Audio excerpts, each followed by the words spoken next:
Hello, welcome.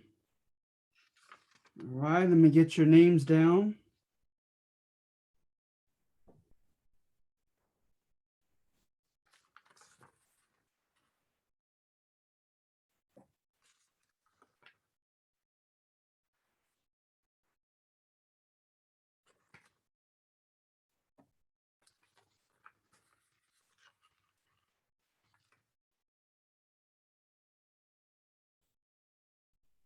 Kaleo, if you don't mind, could you unmute yourself or text what your last name is? I should know that by now. I'm sorry. It's Belen, Belen. Thank you. Sorry about that. Perfect. All right. Okay, great, great, great. So what I want to do is I want to share the page, and we are working on the northern colonies, right?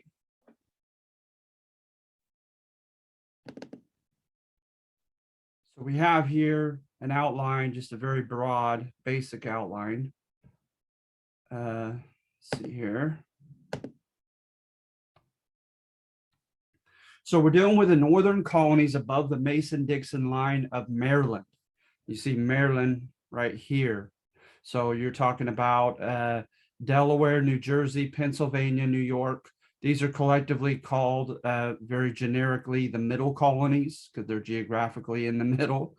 And then you have the New England or northern colonies up at the top. And that, of course, is Massachusetts, Maine, Rhode Island, Connecticut, and New Hampshire. So at any rate, yeah, so you have that. And we get into the argumentative assignment. And let's take a brief look before I do this, sorry. A brief look at the assignment itself. All right. So number one is going to contend that the New England colonies, Puritan New England, was progressive, that it was ahead of its time, that it was at the forefront of change, that it embraced that which was novel, that which was new.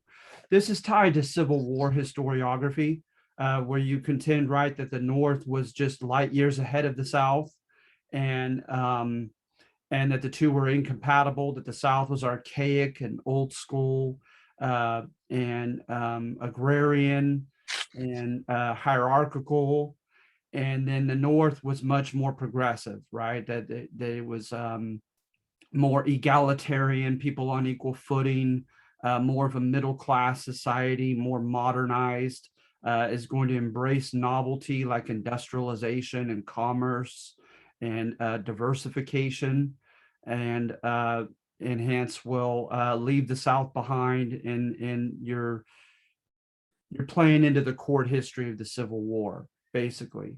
So that's what we're doing on number one, right? Is we're trying to show how the New Englanders were ahead of their time. They're at the forefront of novelty or change.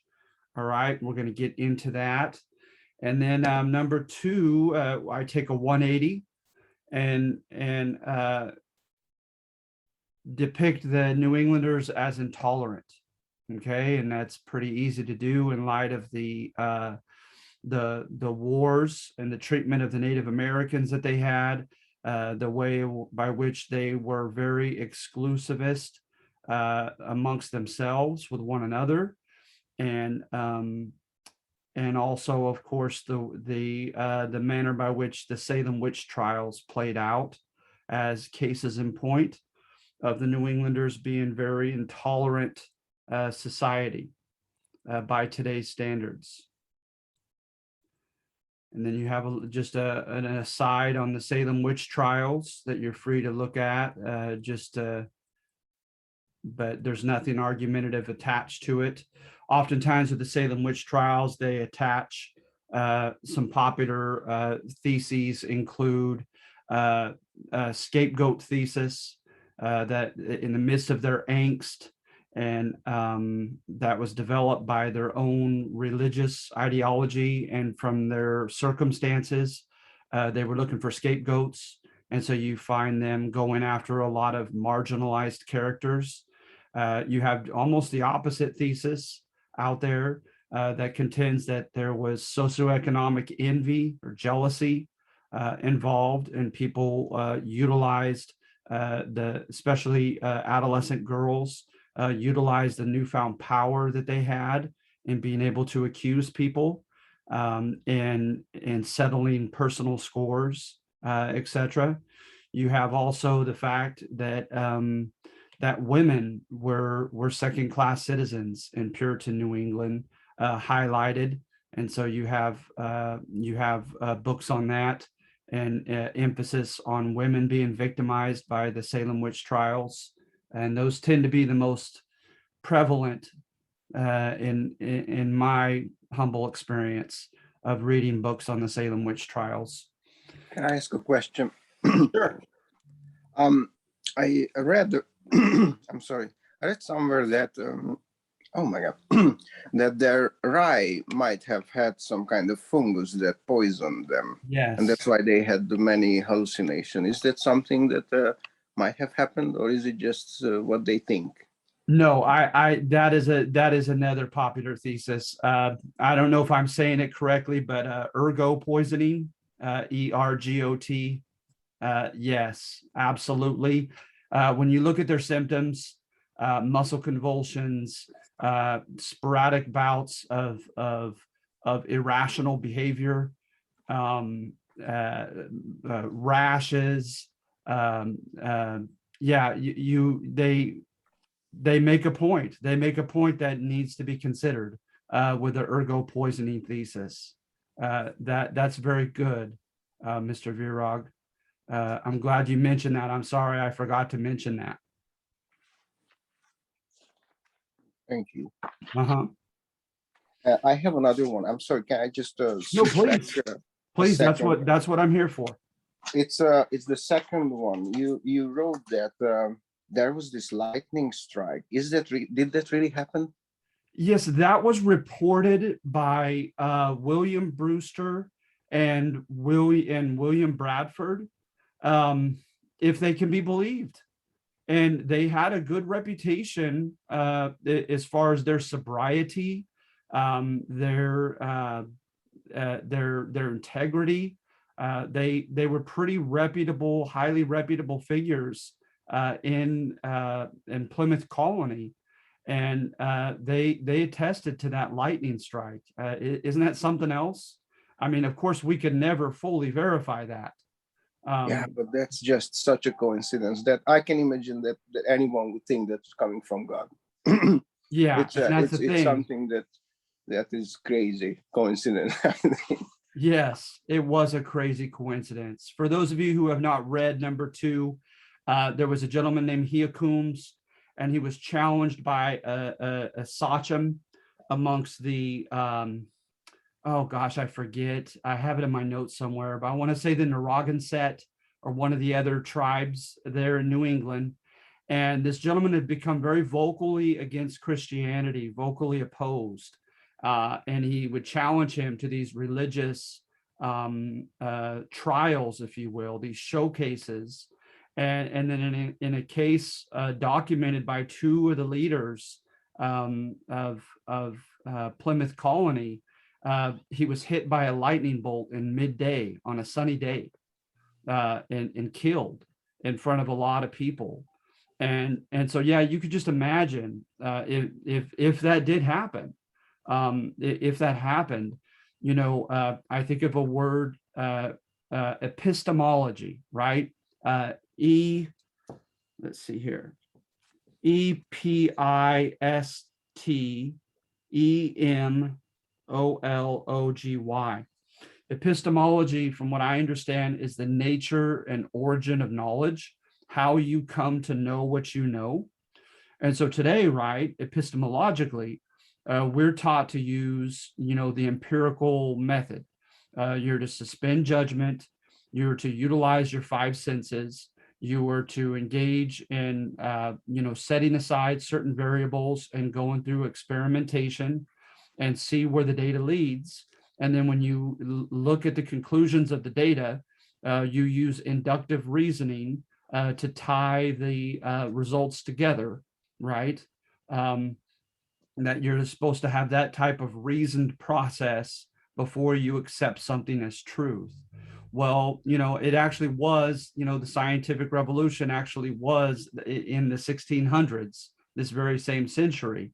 But still, especially amongst the Native Americans and others at this time period, and the New Englanders, I don't think that epistemological revolution had quite been up to today's standards. So hence, right, if someone did something that we might consider, you know, perhaps physiological, like you yawn. If I look at you yawning, I start to yawn or something, right? Perhaps they have found, perhaps they haven't found some type of physiological or rather psychological explanation for that. To the Puritan community, right? Oftentimes it was something that was simply spiritual, that you had been, you had been influenced by this other person, and that there was almost a supernatural force behind it. They read more into things than we would today, right? They would look more into it as a spiritual dimension rather than a merely psychological, physiological phenomenon. And I don't mean to sell them too short, because they studied the anatomy. Jonathan Edwards was well adept with spiders. He was a foremost expert in studying spiders. They did employ the empirical method, but at the same time, when they didn't get rain, they weren't looking at explanations in the atmosphere for anything scientific. It was simply God was withholding the rain, and it was that simple. And so epistemologically, they weren't up to where we are today, as what we expect people to use responsibly in their quest for accepting knowledge. And so how much more back then, right, would have been very influential amongst both the New Englanders as well as the Native Americans, to see this guy hit by a lightning bolt in midday on a sunny day, and killed this very guy who was burning Bibles and openly, discounting the Christian God and religion. It must have been incredibly powerful. And according to the accounts, right, Native American conversions greatly increased after that. And so it is something to think about. Another case in point that had a lot of sway on the Native Americans and on the English particular in New England, that may or may not have had any effect today, was the Deer Island episode in Metacom's war, or Metacomet, also known as King Philip. That was his Christian baptized name. And also he came and gave ultimatums to the Pilgrim authorities about land settlements and so forth. And someone said, who does this guy think he is? King Philip of Spain, King Philip II of Spain, who tried to invade England, right, with the Spanish Armada. And so the name stuck. So at any rate, in King Philip's war, there was a massacre of converted Native Americans at Deer Island. And the English asked for a day of fasting and prayer to bring the culprits to justice, who had killed the praying Indians, as they were called, the Native Americans who had converted to Christianity on Deer Island, and to justice, right? And they knew Metacom himself was behind it. He and his men coming in and slaughtering them, because they saw them as sellouts, right? Selling out to the white man's God and ways. And so at any rate, it was highly publicized that it was actually unconverted loved ones of those who had been killed at Deer Island, who vowed to get revenge on their converted, martyred Christian family members amongst Native Americans. It was they who caught and captured and cut the head off of Metacom. And so it was seen as poetic justice that the English themselves didn't have to fight against their foe, that God took care of the revenge for them in the form of the family members of the Deer Island martyrs. And so you have things like that supposedly weighed very heavily on the Pilgrims and on the Puritans above them in Boston, whereby their epistemology wasn't quite what it is today, as far as, you know, the scientific method and so forth. And so they took things very seriously and in a very spiritual matter. And then, of course, you have the if you'll indulge me, one more is the profane man. That's all he's known as. I don't know. I can't seem to find his name. But there was a, quote, profane man that made fun of the Pilgrims on their way here. They were constantly singing hymns, and they were praying and fasting and so forth. And there was one particular guy who drew attention for his mockery of the Quakers and making fun of their religion and so forth. And he allegedly was the only one that suddenly got sick and died, and they had to throw his body overboard. And they said that it had a sobering effect on the non-pilgrims that were on the boat. And so absolutely, you have cases like that whereby things are going to enhance the Pilgrims and the Puritans' sense of destiny and sense of a special role, historical role in the, especially pertaining to the Christian religion. Okay. And but the argument on number two is that got to the head of the Puritans and they abused it, right? They abused it. They became arrogant and self-righteous and began to mistreat the Native Americans in particular. You look at the Pequot War, Pequot, and the grounds for it, the manner by which it was fought, by the English accounts, not even by the Native American accounts, but by the English accounts, are kind of incriminating against the Puritans as far as the ruthlessness with which they fought against the Pequot and against the Narragansett as well. And so, going back to this, if you don't mind, I want to momentarily stop sharing this. I want to go back to this. So notice, right, in New England colonies, you have Massachusetts. And by the way, Massachusetts is generally, technically, it was amalgamated by the English. But at first, it was Plymouth and Massachusetts Bay, right? As you may have known already. So Plymouth was in 1620 with the Pilgrims. Massachusetts Bay was 1630, 10 years later with the Puritans, right? And there is a bit of a difference. The Pilgrims 10 years sooner were, argumentatively less controversial. They wanted to separate from the Anglican Church, the Church of England. They had the same Protestant reform issues with the Anglican Church as their Puritan brethren did, is they felt that it was too Catholic-like. They were very much, into taking the Protestant Reformation to a pretty far extent. And I don't know if you guys, I hate to be redundant, but maybe if some of you are not real familiar with the Protestant Reformation, I'll try to balance given information, but not being superfluous and giving more than I need to, as it's not related to the test in my class, and also as you may be familiar with it already.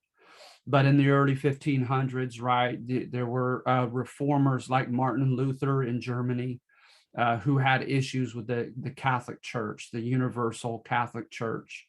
And the Catholic Church, right, was largely born by the earliest the 300s, even before that, with Constantine of Rome, having these synods where the leaders of Jerusalem, Rome, and other areas would meet. And there was already shown kind of a supremacy toward the Roman bishop or leader or overseer of the churches in Rome.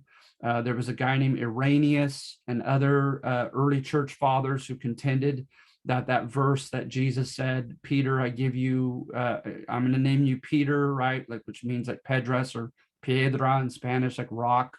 And on this rock, I'm going to build my church. And then there was a famous letter to Clement of Rome, Clement, and this is contested to this day. But supposedly that Peter told Clement, the keys were given to me, and I give those keys to you as my successor, as the bishop of the church in Rome. And so that's the notion of the Pope, right? And so then when they met in the 300s at Nicaea in Turkey, they agreed upon 66 books, and they threw out several other books as canon or the Bible put together. And 7 books they could not agree upon, known as the Apocrypha.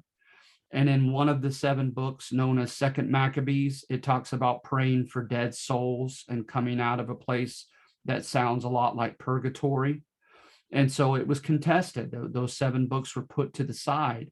So there's room for disagreement. And that's exactly what was kind of put under a lid during the medieval time period. And now that's all, the lid's going to get opened and everything's going to come out as far as differences of opinion and schism and splitting. So Martin Luther, right, says that he has an epiphany that salvation can't be earned, that it's a gift, and that Jesus already did everything that's needed as far as dying for man's sins on the cross. And so they call it soteriology. I went to a Catholic college, so I had to study all this. And so his soteriology was different, and how man is to make it to heaven.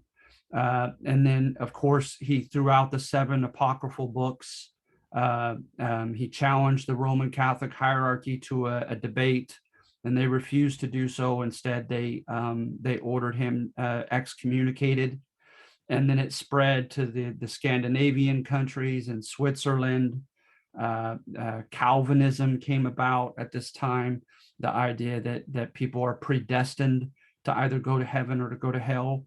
But with the Protestants, right, there was a strong strain on the impotence of man and the corruptibility and just how awful man is. Very far away from like the Renaissance humanism, just a couple centuries before this, whereby man is just a wretch. Every man without exception, and woman, of course, I'm saying that generically, is worthy of hell, and that God has just decided who he's going to save and who he isn't, and forgive and who he won't. And so Calvinism became a strong strain. But another thing that was very strong with the Protestant reformers is that they contended that they wanted to return to pristine Christianity, especially like in the book of Acts. When you read the book of Acts in the Bible, right, it's the beginning of the persecuted church, when Roman authorities don't know quite what to do with these Christians. You have Pliny's letter, right, where he tells another Roman official, I don't know what to make of these Christians, these followers of this Christ guy, but what I do know is that they're guilty of obstinacy, of stubbornness, and therefore, if they don't recant and they don't burn incense to the deity of Augustus, to Caesar, then I say they're worthy of being heavily punished, even to the point of death. And so Pliny's letter is going to be the beginning of a persecuting tradition. And of course, you're going to have, by the time of the book of Revelation, the last book of the Bible, you have Diocletian and his awful persecution of Christians. And so they're going to be meeting at people's houses. The church was underground at first, right? And meeting just at the private level, and breaking bread and engaging in communion or the Eucharist. And and reading scripture and praying together and meeting and kind of trying to, edify and build one another up and trying to spread the gospel, as they call it, right? The good news that Jesus died for the sins of people. And so at any rate, the Protestants want to return to that type of pristine Christianity that you find in the book of Acts. And they believe that the Catholic Church has corrupted that, has put a bunch of man-made rules as far as liturgy, right? The process by which in Mass you go through adoration and worship and so forth, and they want to make it more, in their eyes, more biblical. So the Puritans and the Pilgrims both were of that sense. The Puritans wanted to purify the Anglican Church of England, and the Pilgrims wanted to just separate from it and come here and form their own commonwealth. The Puritans were famous for John Winthrop saying they wanted to build a city upon a hill. They wanted to demonstrate to the world that a Christian commonwealth could be established that would become the envy of all other secular governments and societies, that they would see a lack of crime, a lack of discord and disagreement, just good instance of civic virtue, of putting the community first above selfish concerns, and that people would be, envious to the point of wanting to emulate and join that community. So at any rate, I mean, they shared that in common, but I would make the argument that the Pilgrims were a lot less controversial. When they came in just barely over 100 of them along the Mayflower in 1620. On November 11th, they landed at Cape Cod, and they had drama inside their own colony with the strangers, as they called them, the non-church members, because by necessity they needed money. They didn't have the funds to bring their entire church congregation that was actually being persecuted by the Archbishop of the Anglican Church of Canterbury and the church. Some of them were being arrested, having their printing press thrown away, being fined, having their property taken away, and in some extreme cases, some were executed under different administrations, different crowns of England. So there is evidence that they were persecuted, that they were broke. There's evidence of selfless giving, as far as, William Bradford and others who had some money, William Brewster, and gave of their money for the church itself, so that they can get as many from Leiden, Netherlands. They first went to Leiden, Netherlands, and then from there went to North America. But at any rate, they just didn't have the funds to get everybody there. And so they had to make a deal with the devil, so to speak. They had to make a deal with non-church members that were helping to fund this organization, because, right, it was a joint stock company, no less so than the Virginia company that we've already gone over. And so the purpose of it was not to get people over here to form a Christian commonwealth that would become the example to the world, to the leaders of that, I have his name here somewhere, Thomas. Sorry, I thought I had it here somewhere, but at any rate, there, Thomas Weston and some of these other gentlemen, it was all about profit. The purpose was to make a profit, to find some type of commodity that could make money. And so they had to make a deal with strangers who didn't want to go to church, who didn't want to abide by Christian rules, because they did. They amalgamated church and state to an extent, and they had civic laws, right? Imagine laws in Modesto, California, Stockton, California, that were against proclaimed sins in the Bible, right? Like adultery or something, right? So at any rate, the strangers didn't want to abide by that, and they had drama there. You could look up a guy named Thomas Morton. They kicked him out of the colony. They arrested him, and he loved to thumb his nose at the Pilgrim authorities. But nevertheless, they did very well with the Native Americans, right? Where we get Thanksgiving from. The Wampanoag Confederacy. Let's see here.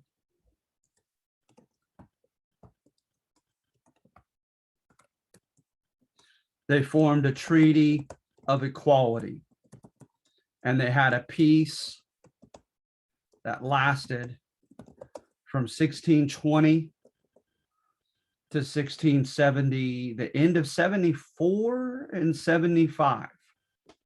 So they had a peace that lasted 54 years. And of course, the famous one, right, was the first guy that came to meet them was Samoset.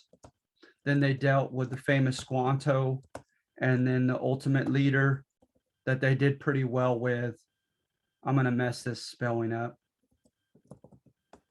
was Massasoit. See if it'll auto correct me.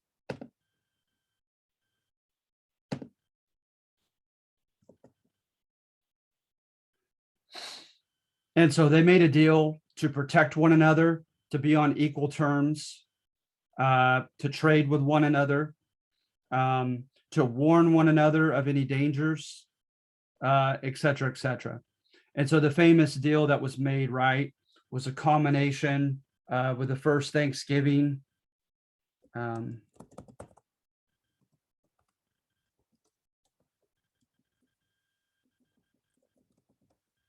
Massasoit was healed when, Edward Winslow, I believe it was his favorite amongst the English that he trusted and got along with. When Edward Winslow brought him medicine, and his health returned, and then he warned of Wessagusset raid. I'm a terrible speller. See if I was close enough for it to know that none of those is it.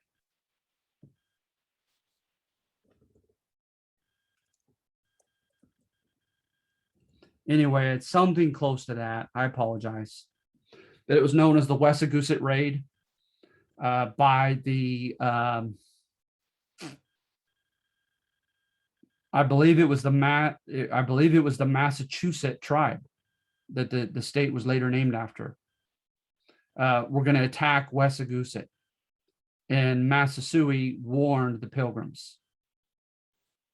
And then, of course, consistent rain and a good harvest for particularly their corn. And very soon they planted wheat and other grains. So at any rate, they wanted to give thanks to God, and they wanted to celebrate the fact that both sides lived up to their promises in this treaty, this alliance of equality. And so hence we get the Thanksgiving tradition. And by the way, an aside that you didn't learn as a child, very likely, I sure didn't, is the Wessagusset raid. That when the Pilgrims were warned about it, they preemptively attacked the Massachusetts and used the same surreptitious methods that the Massachusetts were supposedly planning to use against them. They invited them to dine, and literally while they were eating, they began stabbing to death the Massachusetts leaders as they were ingesting food. And It's shortly like thereafter, Game of Thrones. I'm sorry? It's like Game of Thrones. Yeah, yeah. Yeah, they conveniently leave that part out of the Thanksgiving narrative, don't they, though, Mr. Virak? Yeah, they did.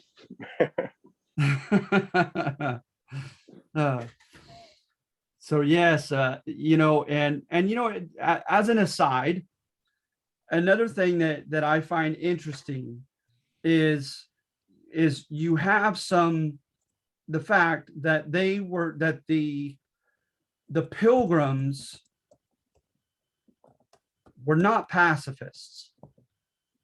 I mean, firstly, just philosophically in their writings, in their sermons at church, they did believe, right, in verses like, I think it's in Thessalonians and in the book of Romans, there are verses that say that God has ordained a calling for everybody, right?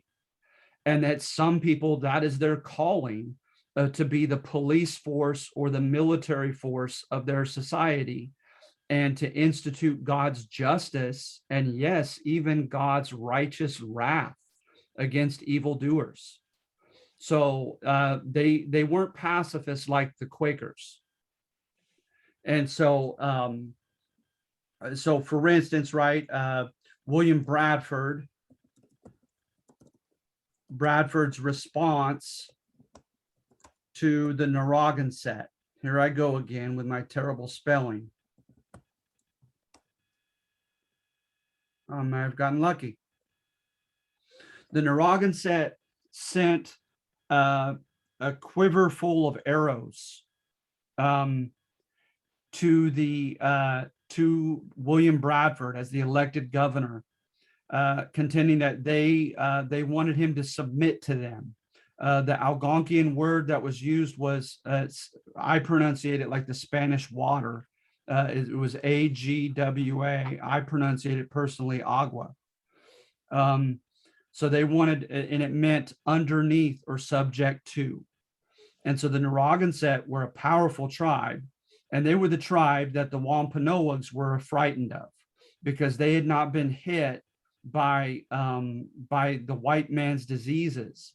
Remember, Samoset and Squanto, they'd already had connection with white fishermen along the coast, and Squanto to the point of even being brought back to England itself. And I want to say, was it Squanto was Spain, but at any rate, you have cases like that where the Narragansett were not hit by the white man's disease that spread to, for instance, the Patuxent. And the Patuxent were wiped out, and that's where Plymouth was established, was on a wiped out Native American village. And the Narragansett weren't hardly touched by it, so their numbers were still high, and they tried to lord that over other tribes that were there. So you had the Pokanoket, the Patuxet, the Massachusetts, and generically the Wampanoag were the biggest rivals to the Narragansett there. But I take that back. You also had the Pequot, and the Pequot were powerful. But at any rate, the Narragansett demanded that the Pilgrims be subject to them. And Bradford instead, it wasn't a quiver, it was a snake skin. It was a snake skin filled with arrows. Bradford took the arrows out and filled the snake skin with gunpowder. And they said that he got like a wry grin on his face.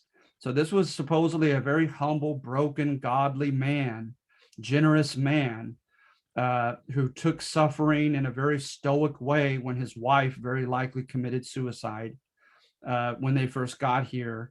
And he went through other losses as well. But he had a fiery side to him, right? And he was letting the Narragansett know, hey, I've got gunpowder. So, bring it on, basically. So you have that response of Bradford's to the Narragansett.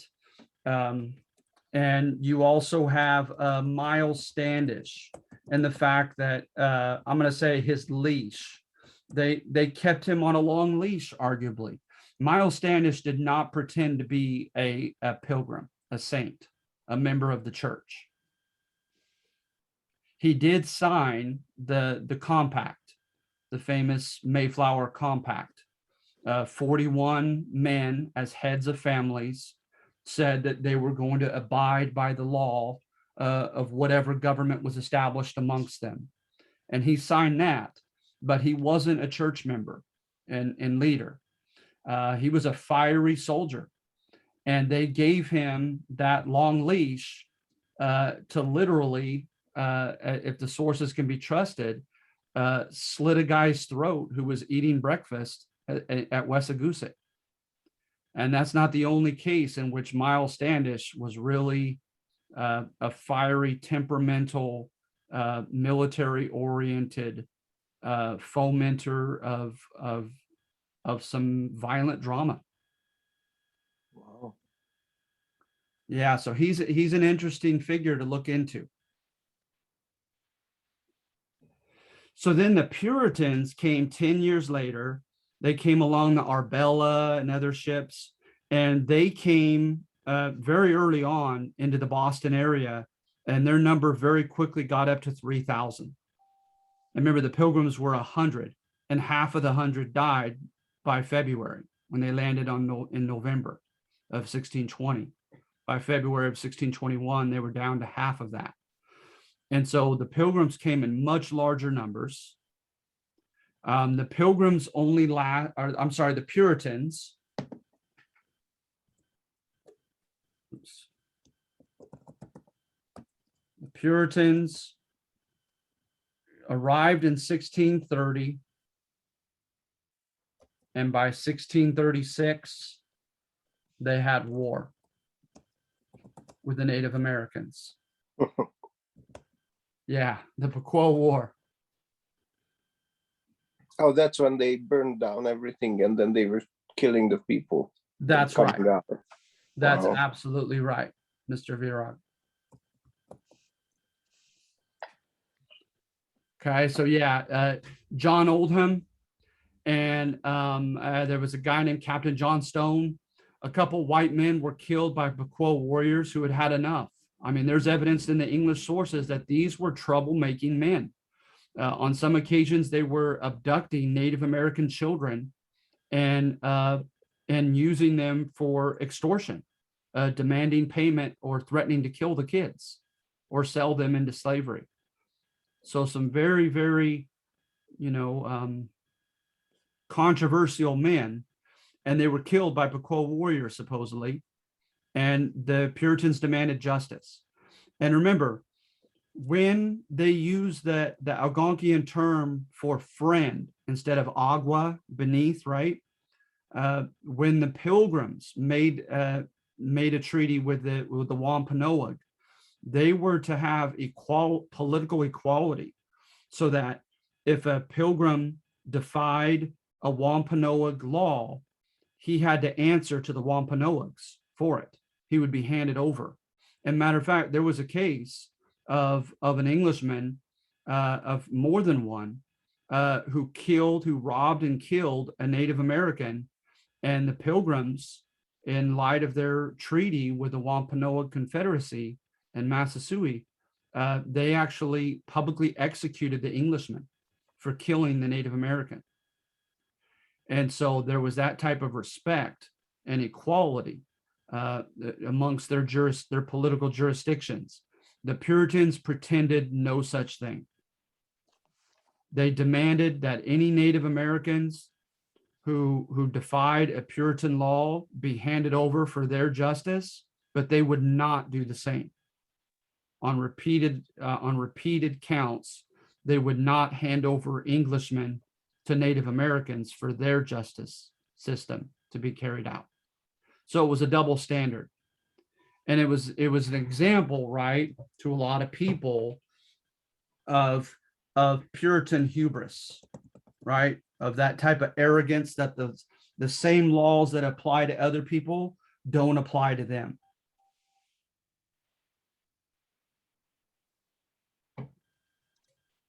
And that's why to this day, right?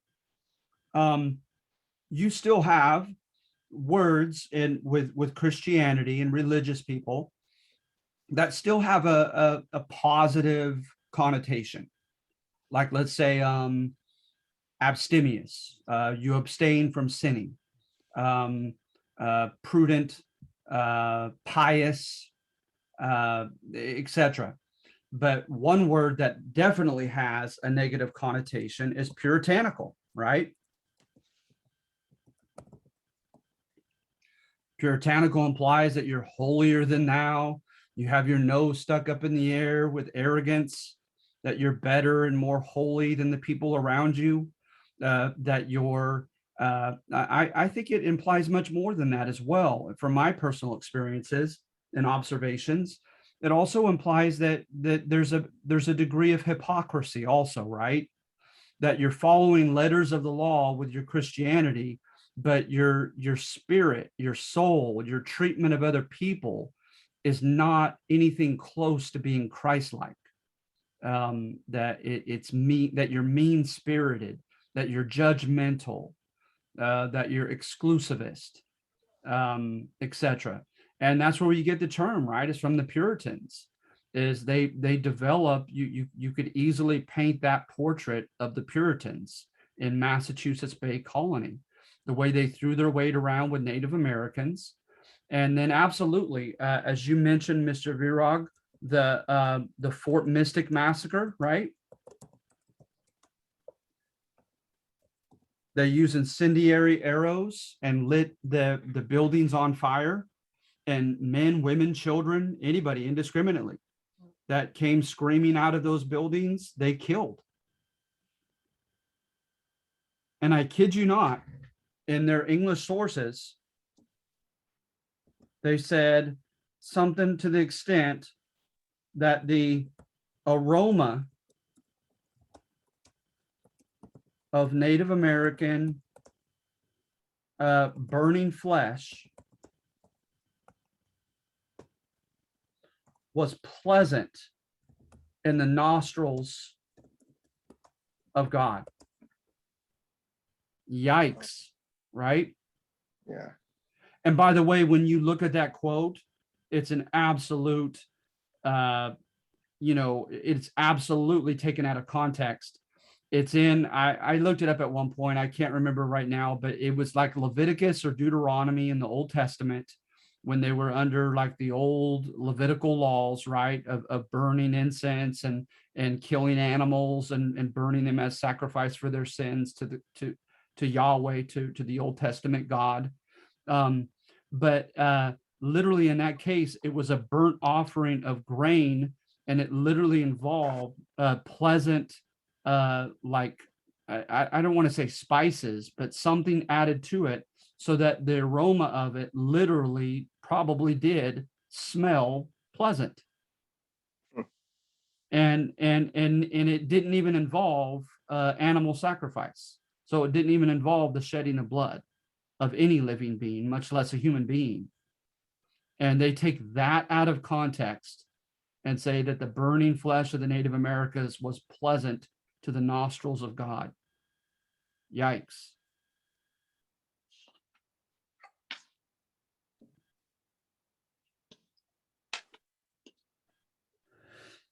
And then the Pilgrims, right? The Pilgrims, every village could elect a member to the General Council. And that is every church member.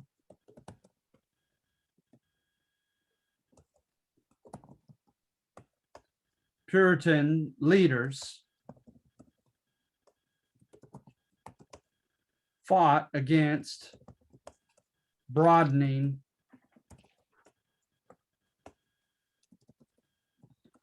the representative body. So there is evidence that the pilgrim leaders were more amenable to ensuring that representative democracy, representative government was practiced and carried out and even expanded when people began to expand. For instance, one area where a lot of them went was south into the Connecticut River Valley. So here's Massachusetts with a boot. That's Cape Cod where they landed, that tip right there, right? And then you see Connecticut is beneath them right here. So you had Plymouth right in the middle here, Boston, Massachusetts Bay above it, and then beneath Plymouth, and I'm trying to think if it was to the west or east, but at any rate, you have Connecticut in the Connecticut River Valley. The Connecticut River Valley was very fertile, supposedly, and had good fishing grounds. But that's going to be another source of contention because the Narragansett and the Pequot were highly represented in Connecticut and Rhode Island, and took great exception to English settlers, Euro-Americans, intruding on their lands. And the Puritan and Pilgrim leaders, again, you see a bit of a dichotomy. The Pilgrim leaders like William Bradford lamented this. They tried to threaten. They contended, right, that if you go outside a certain purview, you are no longer able to be represented in the general council because they don't recognize your village because it's too far away from Plymouth. They tried to give a guilt trip in their sermons, etc., for moving too far away from the center.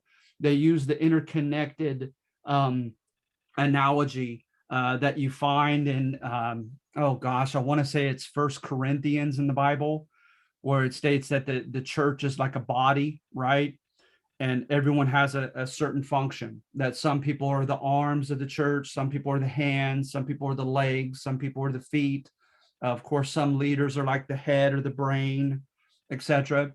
And that for the functioning of the whole church, every part has to do, every member has to do his or her part, right? That you can't have the hand rebel against the arm, etc. And so there was a lot of that type of ideology and being preached amongst the Pilgrims, their interconnected dependence. The Puritans, not as much. And so the Puritans, right, you see more of a permissive attitude, whereby, again, the Narragansett, the Pequot, warned the Puritans on several occasions that they wanted them to demand, the Puritans to demand that their own people get out of certain areas that they were intruding upon. And the Puritans had a very arrogant response to them, saying basically they weren't going to do a thing to try to stop that from happening, because very overtly they liked it, they wanted it. For one, there's evidence that they wanted to expand, and two, there's evidence of some of the Puritan leaders like Winthrop adhering to kind of a safety valve thesis that troublemakers and poor ambitious people, right, that they're likely just going to be a source of problems for Puritan Massachusetts Bay. So let them become someone else's headache by going somewhere else and spreading and becoming the headache to the Native Americans instead of to the Boston authorities. And so it's just one more way where I don't mean to oversimplify things in my own head, much less to you, but you find kind of a dichotomy where number two in your argumentative assignment especially pertains to the Puritans more than the Pilgrims. That puritanical adjective, again, coming out, that a lot of negative attributes can be attributed to them. Did these people live close together, the Puritans and the Pilgrims? They did. Yeah, Boston and Plymouth were, oh gosh, I apologize. I once had it memorized, but it really wasn't too many miles away. Yeah, they were fairly close. And did they like hated each other as well? Yes, the Pilgrims, right, on more than one occasion sent representatives back to Parliament and to the Crown to complain about the Puritans, saying that they lorded power over their neighbors, including themselves, over their native neighbors and over their English neighbors, and that they acted as if they had no ruler above them. Because the Puritans had an interesting omission in their clause, right? Is they had, one part of their clause they were proud of was pretty common. And that stated that if you, when you move to Massachusetts Bay, you reserve all the rights and privileges and protections of English subjectship, as if you were living in England itself. They were proud of that, but so were those in Maryland, in Virginia, and many other colonies as well were offered that same promise. But what the others often had as a kind of caveat to that is they said, however, their leaders and their authorities and legitimacy must reside back in England itself. So basically, they could be held accountable by the crown, by the Privy Council, and by Parliament. And so their leaders were to retain their headquarters back in England itself, so they could be, subjected to authority back in England. That was omitted in the Puritans' charter, and so they ran with that, saying that their members did not have to be held accountable back in England, that they could virtually do as they pleased here in Massachusetts. And it's going to be such a source of contention, right, that the English are going to bring over an oppressive governor who declares the right to declare martial law against them and puts them together with Connecticut, Rhode Island, New Hampshire, Plymouth, and generically calls it New England. So I find that interesting, is in the one case, you have evidence of, like in the Metacomet's War, where they call themselves collectively New England, all these Puritan and Pilgrim colonies, right? United against a common foe. But in another instance, New England was a punitive measure. It was a punishment put upon them to make Massachusetts Bay no more special, no more powerful than Little Rhode Island or Little Connecticut, and put them on equal footing with these smaller things. It was an element of humiliation and punishment. So I find that interesting to this day, right, with the New England Patriots, etc., that, half of the connotation to New England is historically negative of punishing the Massachusetts Bay Company, Massachusetts Bay Colony, the Puritans. So so with numbers 1 and 2, you guys have any questions or comments? No. Okay, so notice, right, they were seen as being very enterprising. They had coopers, right, who made barrels, smiths who deal with iron and forged metallurgical objects, tanners who did leather, weavers who did clothing, shipwrights who dealt with ships, printers, clerks, cobblers making shoes. They had a broad array of people from the city, right? Again, bourgeoisie, people of the city. They had a broad array of that contingency. And again, this goes into the dialogue of the North being more progressive than the South, them diversifying their economy. Remember also that you have the demographic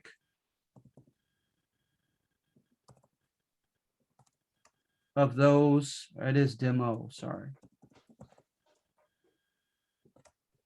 Some of them were already people of the city, but also you have poor soil. So sometimes they say necessity is the mother of invention. New England soil was proverbially very rocky and sandy and poor for cultivation. So you don't have. But in the beginning, you said they had good harvests. They had good harvests in the Connecticut River Valley. Oh, Connecticut, yeah. And in the Connecticut River Valley, and actually they did at Patuxent. They had a good harvest that they celebrated for Thanksgiving. You're absolutely right, Mr. Virag. But it seems to have been more of an anomaly, an exception than the rule. Mm-hmm. So when you have these major areas that focused upon an export of grain, of corn, of wheat, right, etc., they almost never speak in the history books that I read of New England, with perhaps the exception of the Connecticut River Valley.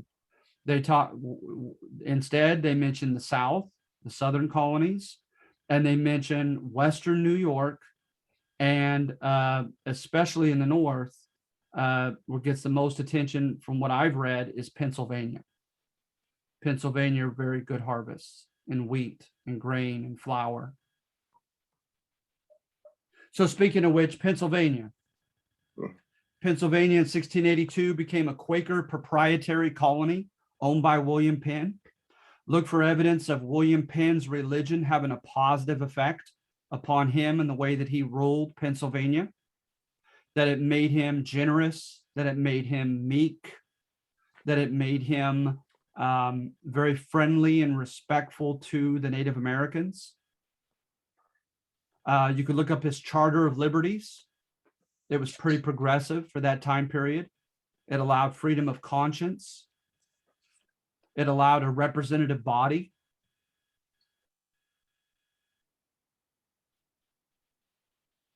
It did, however, like the Puritans, it had some religious-oriented laws that were to be followed. For one, that was big with the Quakers, was ostentation. If you were to show off in your clothing, in your horse carriage, etc., it might provoke the envy of your neighbors, and hence you were forbidden to do it. So ostentatious display of wealth actually constituted a crime. Wow. Yeah, that's something else, huh? That I agree. That's something else. You know, by today's standards, it's just, you know, we live in this capitalist economy, right? Where, hey, if you want to buy the biggest, gaudiest watch, car, shirt, and show it off for everyone, and that's your business. That's your God-given right. It just kind of shows as evidence that however progressive Pennsylvania seemed, this was still, you know, the 1600s. Also, using God's name in vain. You could be fined for that. And also, you could, if you ran for office, you could not be an atheist. You had to believe in God. And it was a notion, right, that you couldn't be trusted because you had no sense of accountability if you believed that there was no God that you had to answer to when you died. So were they Catholics or were they Anglican? Let's see here. So the Southern colonies, right? Virginia was Anglican. And remember, Anglican Henry VIII broke away from the Catholic Church because the Pope would not annul his marriage to Catherine of Aragon. Mm-hmm. And he was known as the defender of the Catholic faith. But prior to that, he wrote, treatises against Martin Luther. And so he pretty much was a Catholic that was just not Roman, as far as his Anglican establishment of the church, right? Yeah. And so you had Anglican Carolinas, you had Anglican Virginia, but then you had a proprietorship to a Roman Catholic, George and Cecilius Calvert, the Lords of Baltimore in Maryland. So Maryland was technically the only Catholic colony. But remember, it didn't take long, and they granted political equality to Protestants, partially out of necessity. And then you have the northern colonies. You have Massachusetts or Plymouth of the Pilgrims and Puritan Massachusetts Bay, and they technically were Congregationalists. They wanted every congregation, every church to be independent, to elect its own preacher and unelect its own preacher on a yearly basis, to have no synod of bishops or presbyters that could tell their independent congregation what to do. So they're very proud of that, right? As being a very democratic form of church organization. these New England colonies. And then Pennsylvania is a proprietorship like Maryland, owned by an individual with barren medieval-like powers, and he had become as a young adult a Quaker. And his contrast, right? You got to remember that you have a degree of a guilty conscience that plays into this narrative as well. Is William Penn was seen as a dandy prior to his conversion, chasing women, spending his dad's money superfluously. And now when he becomes a Quaker, right, the Quakers were really big on meekness, right? Whatever strengths you have are given by God, and you are to be as humble and generous with those strengths as possible. Absolute lack of ostentation, right? To be completely humble and not try to lord anything over anybody else, etc. And so that he supposedly, tried to play that out as well as he could as the proprietor of Pennsylvania. He had people send literature to marginalized areas of Belgium, Flanders, other areas of Europe that other colonies were not looking toward. He had his famous almshouses, and the almshouses, right, were like gospel missions, but they were publicly funded, and oftentimes funded by the Quaker leaders of the colony. As you come in, they provide you as a homeless person, they provide you food and shelter and quarter, and they would try to teach you a trade to get you on your feet so that you could leave and be equipped to do something for a living to sustain yourself and your family. So the almshouses got a lot of attention. The cheap price of land and also the fertility of that land became very well known throughout Pennsylvania. Yeah, I might make the argument that while the New England colonies claim to be very idealistic and progressive, right, and wanting to change and improve the world and being at the forefront of changes and so forth, I would make the argument that the access to the American dream was most famously lauded or praised in the middle colonies of Pennsylvania and Dutch New York, known as New Netherlands.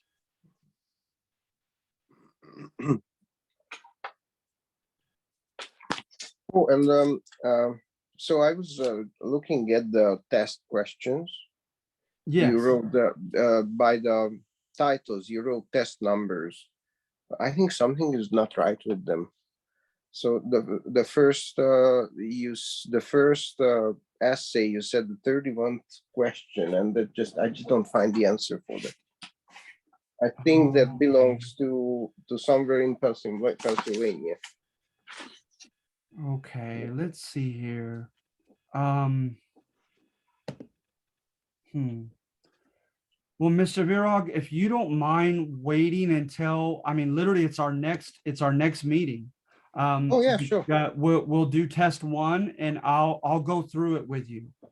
Okay. Okay. Yeah, I'm really sorry about that though, because you're always on top of everything that I'm handing out.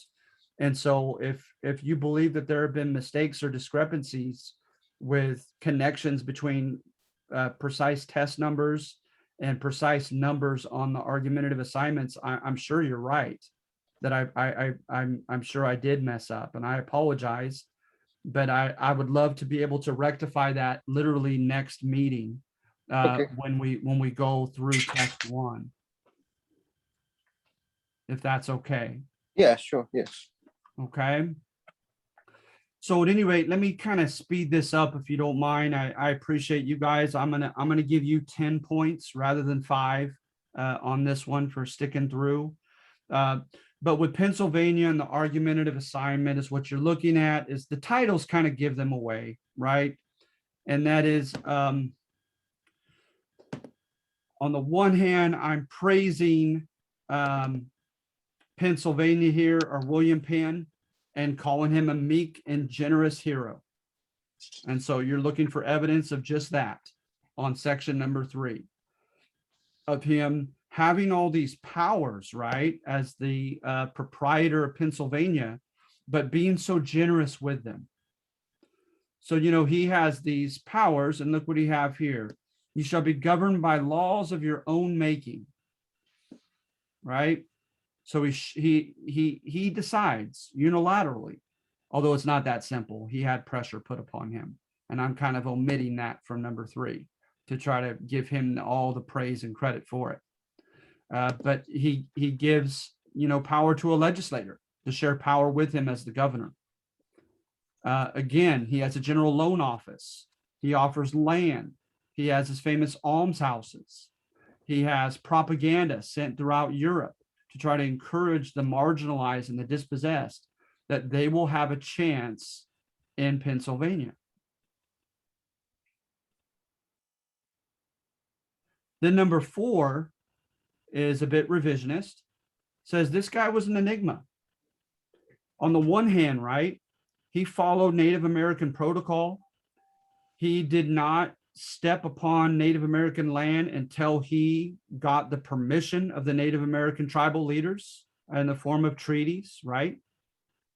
But he also had the name of Quill Penn in the Algonquian language because he was so apt to always try to get the Native Americans to sell their lands to him.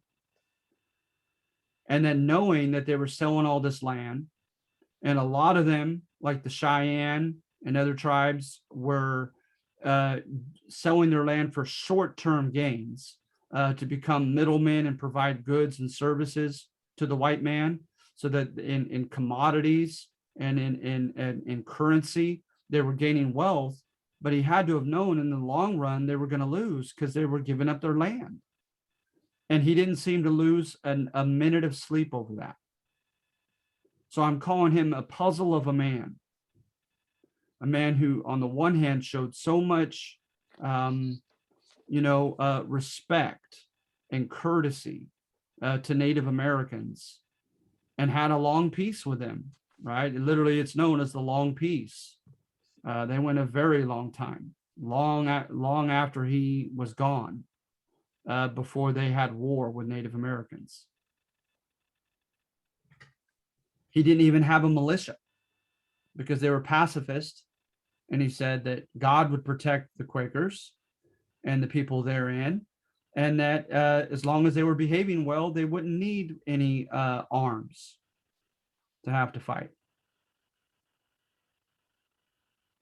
And then number 5, the title says everything. Tolerance in colonial New Netherlands was primarily an economic decision, not out of ideological pluralism, right? Where on principle you believe in the equality of all human beings and their treatment, but that it was more of a pragmatic decision, right? And the evidence isn't that strong on this one, to be honest. It namely comes from quotes and paraphrases from the leaders of the Dutch West India Company, the VOC, whereby they use derogatory remarks about some of these demographics. They called the Quakers troublemakers and instigators of religious quarrels and obstinate. They called the Jewish people the same medieval stereotypes: lovers of money, parasites, greedy, concerned only for themselves.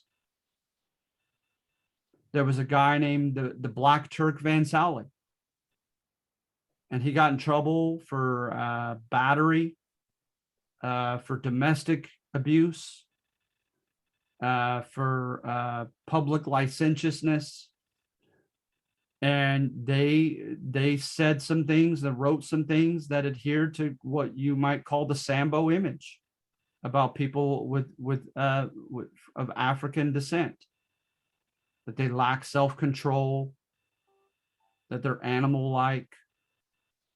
But nevertheless, what do they say about these demographics? If they are helping the Dutch West India Company and colony make money, then leave them be. Let them be. So I make the argument number 5 that yes, they were tolerant, but that tolerance stemmed from pragmatism, not idealism.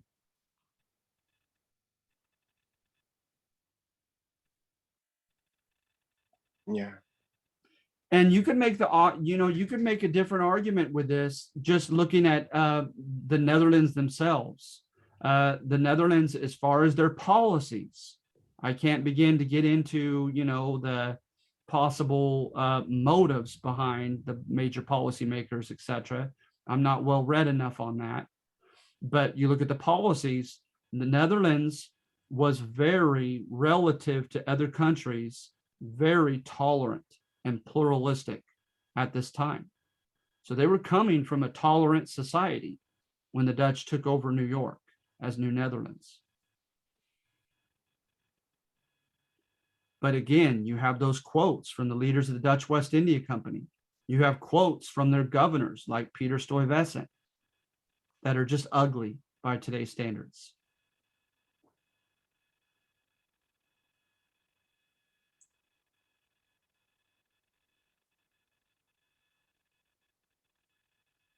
All right, so are there any questions about either of the 5 numbers of the northern colonies? Not me. Thank you.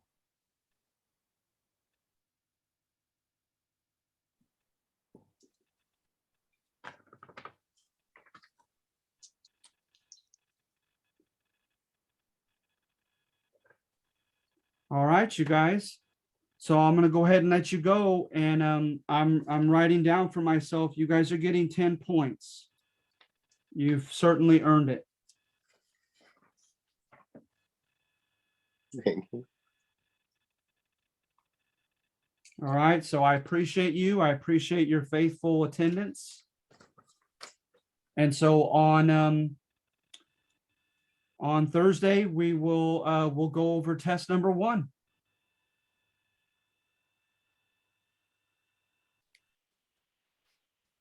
All right. I have a quick question real quick regarding these Yes, PowerPoints please. you have. Are these found under modules or is this specific towards the Zoom call? I know that you answered this before in a previous Zoom, but I just didn't catch on to it. No, it's okay. Everything with the exception of the quizzes and tests are should be found in modules. Okay, perfect. Good question. All right. So anybody else? Any other questions? No, that's it. Thank you. All right. Thank you. You Thank guys you. Have a take good I care, have a okay? question. Yes. What does it mean when the text is read, like in the documents? Oh, I just wanted to, for whatever reason, I wanted to just highlight that. For whatever subjective reason, I feel like it's that's an important point, an important supportive piece of data, etc. Yeah, don't Okay, read too thank much you. into that. Okay, thank you. You're welcome. That's another good question, though.